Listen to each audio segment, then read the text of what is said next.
Trump est aux commandes depuis 100 jours, mais en tant que cartographe, j'ai un peu l'impression que ça fait 10 ans. C'est bien simple, ça a juste pas arrêté. China, Venezuela, Greenland, Panama, Russia, Canada, Ukraine, Planet Mars.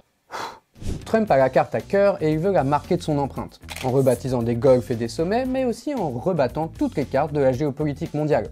Bienvenue dans un nouveau monde, le monde selon Trump, et c'est pas vraiment celui auquel vous pensiez.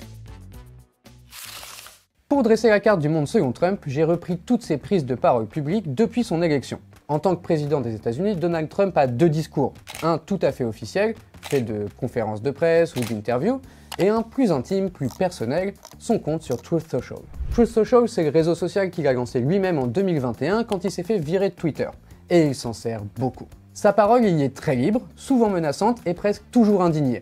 Parfois outrancière, voire même franchement agressive. Alors je me suis enquillé les 1500 posts qu'il y a fait depuis son élection. D'une part, je vais pas vous mentir, ça rend un peu fou, mais surtout, ça m'a permis d'isoler 200 mentions de pays ou de territoires géographiques, de les ranger dans un beau tableur et de faire deviner quoi?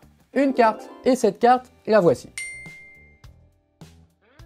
Alors qu'est-ce qu'on y voit? Déjà que le territoire le plus mentionné par Trump, c'est le Canada.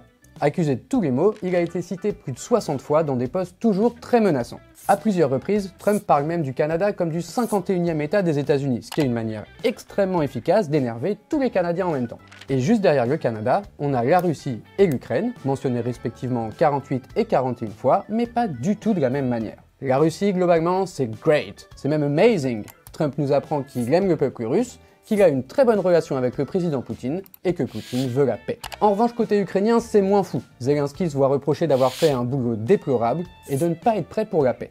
Derrière ce trio de tête, on retrouve dans l'ordre la Chine, le Mexique, le Yémen, le Venezuela, Israël et le Salvador. Mais on ne retrouve que 2 mentions du Groenland, 4 du Panama et 5 de Gaza. Des prises de parole qui avaient pourtant fait couler énormément d'encre, mais à bien y regarder, Trump n'en parle pas tant que ça. C'est la chambre d'écho médiatique qui est énorme. Se plonger dans le compte Truth Social de Trump, c'est un peu entrer dans sa tête, voir ce qui l'énerve, voir ce qui lui fait plaisir. Mais qu'est-ce qu'il en est de sa parole officielle, celle du président des États-Unis? Pour le savoir, j'ai revu chacune de ses prises de parole publiques depuis le début de son mandat. Chaque discours, chaque interview, chaque conférence de presse. Pour ça, il y a un site super pratique qui s'appelle Roll Call et sur lequel tout est consigné. Et puis vous commencez à me connaître, j'ai pas vraiment pu m'empêcher de noter tout ça dans un beau tableur. Et la carte que ça m'a permis de faire, c'est pas vraiment la même que la première.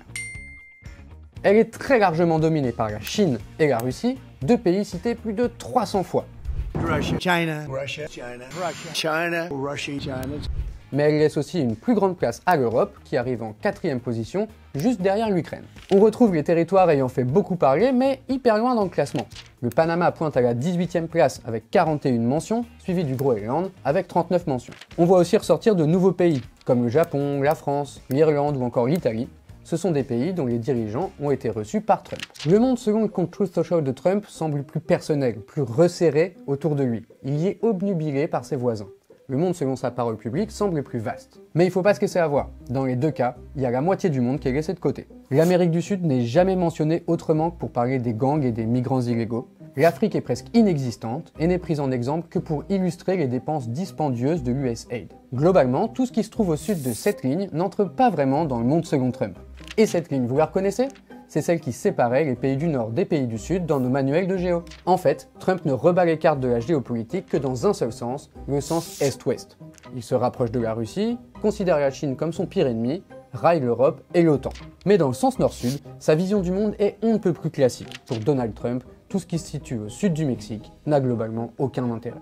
They were emptying their prisons into the United States. Venezuela emptied its prisons out, but many countries emptied their prisons into the Congo.